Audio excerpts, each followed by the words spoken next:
है। एक उम्मीद बिहारियों के बीच जगाया है कि जो उनका हक है, उनके हक के लड़ने के लिए लोग एक प्रशांत किशोर जी के रूप में एक नेता तैयार हुए हैं उनके साथ। तो आज हजारों बिहारी, लाखों बिहारी उनके साथ थे कि जो वादे किए थे उनको पूरा करने का वक्त आ गया है। प्रशांत किशोर जी ने साफ कहा है कि लाठी मारना है, लाठी मारो, पीटना है, पीटो। एफआईआर ऐसे कितने एफआईआर हो जब समाज और प्रदेश के बेहतरी के लिए निकल पड़े तो ऐसे एफआईआर साहिब में देख लीजिए, पूरे बिहार में देख लीजिए। अपराध और कत्ल का ये जो सिलसिला चल चुका है, ये रुकी। उनकी जो मूल सुविधाएं हैं हम उनको नहीं मिल रही। अब कोई जाति धर्म पर नहीं जाएगा। अब उनकी सुविधाएं जो बच्चों की शिक्षा है, स्वास्थ्य है, रोजगार है, स्कूल हैं, कॉलेजेस हैं, ये मुद्दाएं हैं।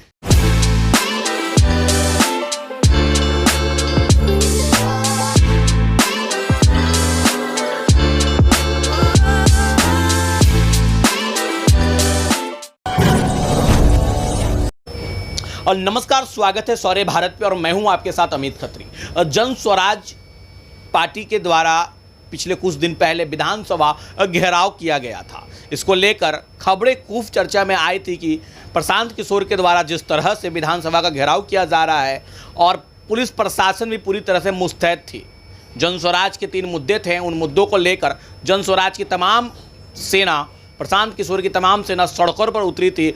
उसके बाद बताया जा रहा है कि 2000 कार्यकर्ताओं के साथ साथ प्रशांत किशोर पर भी केस दर्ज कर लिया गया है। बहरहाल आज हमारे साथ प्रशांत किशोर के पार्टी के ही, जन स्वराज पार्टी के ही वरीय नेता, बिहार प्रदेश के वरीय नेता और रणजीत प्रभाकर यादव जी आज हमारे साथ है। ये बात करते हैं क्या कुछ मुद्दे थे और किन मुद्दों को लेकर सरकार पर दबाव बनाने की कोशिश की गई थी। सर, क्या मुद्दे थे और किन मुद्दों को लेकर विधानसभा का घेराव करने की कोशिश की गई थी? देखिए, ये सरकार के द्वारा वादा खिलाफ़ी के खिलाफ हम लोगों ने विधानसभा का घेराव किया था प्रशांत किशोर जी के नेतृत्व में, और हज़ारों लोग नहीं लाखों लोग वहाँ पे मौजूद थे। बिहार के हर कोने से लोग आए थे कि बिहार से वादा किया था जाति जनगणना के बाद कि हम लोग 50 लाख ऐसे परिवार को 3 डिसमिल ज़मीन देने का वादा किया था। 2014 बीत गया, 2019 बीत गया, अब 2025 बीतने आया है। अब वो नहीं चलेगा कि आप झूठे वादे जुमले आप जो करते आए हैं। अब वो समय आ गया है, जनता जागरूक हो गई है।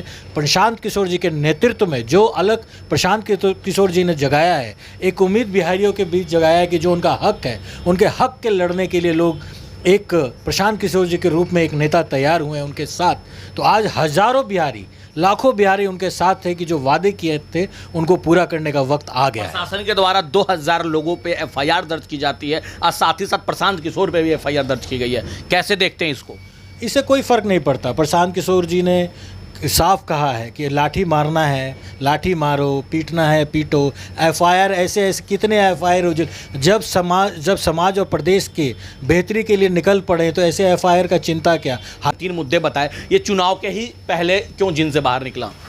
देखिए, चुनाव से पहले क्योंकि ये हम लोग इंतज़ार कर रहे थे कि ये पूरा किया जाए। उनको बार बार अल्टीमेटेड समय मांगा जा रहा था। प्रशांत किशोर जी ने समय मांगा था। जब समय नहीं मिला तब ये प्रदर्शन हम लोग को करना पड़ा।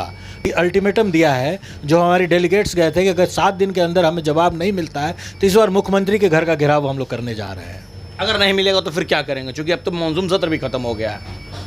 तो इनका जीना मुहाल कर देगी, हमारे प्रशांत किशोर जी की सेना इनका जीना मुहाल कर देगी। इनको जवाब देना पड़ेगा कि क्यों नहीं दे रहे हैं, और हम लोग मुख्यमंत्री के घर का घेराव प्रशांत किशोर जी के नेतृत्व में करेंगे ही। अभी साल है और तमाम जो विपक्ष के जो लोग हैं वो सरकार पे आरोप लगा रहे हैं कि सुशासन नाम की चीज़ नहीं है। बिहार में अपराध का ग्राफ बढ़ रहा है, लेकिन सरकार के जो लोग वो कह रहे हैं कि अपराध ऐसा हो तो सरकार कंट्रोल कर रही है, पुलिस प्रशासन लगी हुई है। तो आप कैसे देखते हैं? क्या लगता है कि बिहार में अपराध का ग्राफ बढ़ा है? देखिए, ये बात तो सत्य है। जिस तरह से अपराध बढ़ा है, ये लगता है जैसे कि ऑर्गेनाइज्ड क्राइम है।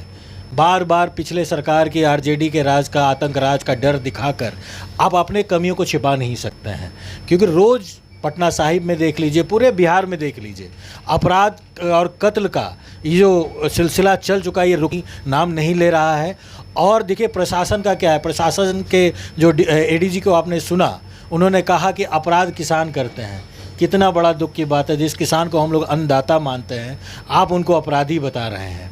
तो नाकामियाँ छिपाने के लिए ना जाने कितनी बातें प्रशासन कर रही है, मगर ये बात तो सत्य है कि जंगल राज से बड़ा ये राज है। इसमें हर आदमी डरा हुआ है, व्यापारी डरा हुआ है, अब कोई भी सुरक्षित नहीं अपने आप को समझ रहा है। आपने भी एक बहुत बड़ी सभा की थी कुछ दिन हालिया के दिनों में पहले, बहुत बड़ा जन समर्थन भी मिला था आपको, क्या लगता है इसको कैसे देखते हैं अपनी उम्मीदवारी को और इस जन समर्थन को?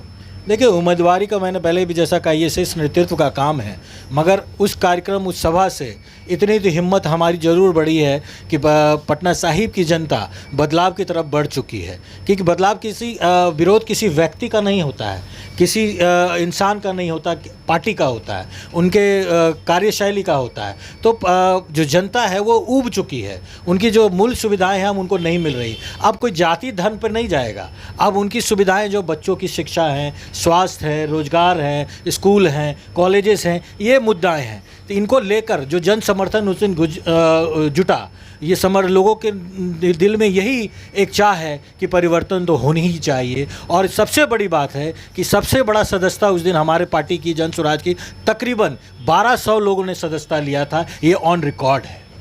जन स्वराज के जैसा आपने कह रहा है कि जन स्वराज आएगा, बदलाव आएगा, परिवर्तन की लहर है, तो लगता है कि एक झटके में सब कुछ हो जाएगा? नहीं, देखिए, संघर्ष, जब बदलाव की बात आप करते हैं तो सबसे पहले तो लोग हंसते हैं, लोग समझते हैं कि असंभव, ये कह रहा है, ये हो पाएगा, क्योंकि ऐसी मानसिकता हमारी बना दी गई है कि बदल नहीं सकता, जाति धर्म के ऊपर हम लोग उठ नहीं पा रहे हैं। तो ये बदलाव एक दिन में तो नहीं आएगा, हो सकता है कि 10 साल में आए, 15 साल में आए, मगर इसकी शुरुआत कहीं ना कहीं से तो करनी है। तो ये थे हमारे साथ रंजीत प्रभाकर यादव, जो कि बता रहे थे कि किस तरह से नीतीश की प्रशासन ने हम लोगों पे लाठी चटकाई है और हमने 7 दिनों का अल्टीमेटम दिया है नीतीश सरकार को। अगर हमारी 3 मुद्दों को नीतीश सरकार नहीं मानती है तो अगली बार माननीय मुख्यमंत्री नीतीश कुमार के घर का घेराव करेंगे। और बिहार में जिस तरह से अपराध का ग्राफ बढ़ा है, इस पर भी उन्होंने साफ कहा कि अब जंगल राज नहीं, महाजंगल राज है। तो बने रहें शौर्य भारत न्यूज के साथ। अब तक आप हमारे चैनल को तमाम प्लेटफॉर्मों पर सब्सक्राइब, शेयर, लाइक नहीं किया है तो जरूर कर लें। के उज्जवल भविष्य के लिए एक प्रयास है यूसी मैथ्स। यूसी मैथ्स बच्चों के बेसिक स्किल्स को शार्पन करने में काम कर रहा है। UC maths is a abacus based whole brain development programme जो 5 से 13 साल के बच्चों के लिए है। Our first branch is Kids Temple School, Kachori Gali, Patna City, and second branch is Manoranjan Panchayat Bhavan, Chanital, Pachim Darwaja, Patna City, and our contact number is 7903433032. अटूट विश्वास, शुद्धता का एक अनमोल रिश्ता, खूबसूरती का। जगमोहन लाल शिवरत्न लाल ज्वेलर्स 105 वर्षों से आपके भरोसे का प्रतीक। गोल्ड और डायमंड के अति सुंदर मन लुभावन गहनों के साथ हमारे यहाँ है हैंडक्राफ्टेड ज्वेलरी, सिल्वर ज्वेलरी एवं स्टोन्स की संपूर्ण range. Complete hallmark jewellery showroom. खुल के मनाइए खुशियाँ जगमोहन लाल शिवरत्न लाल ज्वेलर्स के साथ, पटना सिटी चौक, पटना।